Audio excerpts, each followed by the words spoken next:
ሰላም ውድ የቻናላችን ቤተሰቦች እንደምን ከረማችሁ? ዛሬም በዓለም ዙሪያ ላይ ከሚታዩ እና ድንቅ ከሚባሉ ታሪኮች መካከል አንዱን ይዤላችሁ ቀርቤያለሁ። አብራችሁን ቆዩ። ይህ በቪየትናም ተራራማዎቹ መንደሮች ያለ የትዳር አጋርን ለማግኘት የሚከፈል ውድ ዋጋ ነው። በእነዚህ መንደሮች እድሜዎት ለአቅመ አዳም ቢደርስና ከወደዷት ጋር በትዳር ለመጣመር ቢያምሩት ጥሎሽ የሚባል ነገር አያሳስቦትም። በእነዚህ መንደር በሀገራችን እንደተለመዱት ለሴት ቤተሰብ መደለያ እጅ መንሻ የሚሰጥ ጥሎሽ የለም።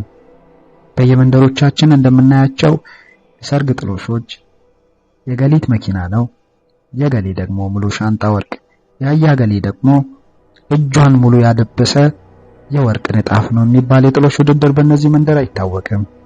እዚህ መንደር ላይ ሁሉም ወንዶች እኩል ናቸው። ጥሎሽ አብዝቶ የሰጠ አሊያም ጥሎሽ አሳንሶ የሰጠ የሚባል ውድድር አንዳቸውም መካከል የለም።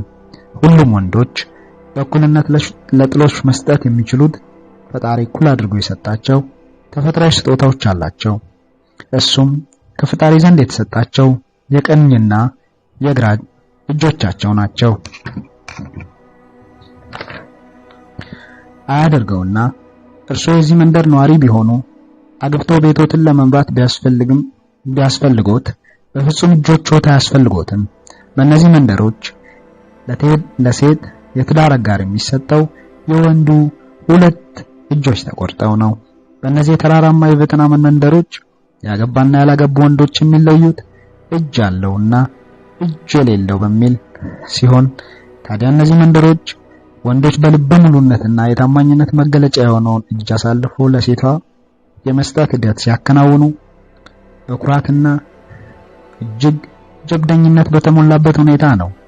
ይህንንም በማድረጋቸው ወደር የለሽ የታማኝነታቸው መለኪያ መሆኑን ይገልጻሉ። ታዲያ እንዲህ ሁለት እጆቻቸውን ያለምንም ርህራሄ ያስረከበው በቤት ውስጥ ያለ ስራ እንዲቀመጡ አይፈቀድላቸውም። እንደማንኛውም የዓለማችን ወንዶች የተለያዩ ስራዎችን በመስራት ቤተሰቦቻቸውን በድጋሚ ያስተዳድራሉ።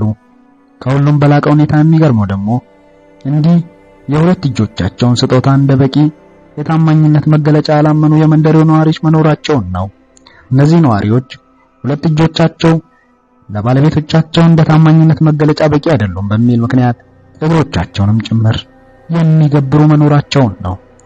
ታዲያ እናንተ የሀገሬ ወንዶች ይህንን ተግባር እንዴት ታዩታላችሁ?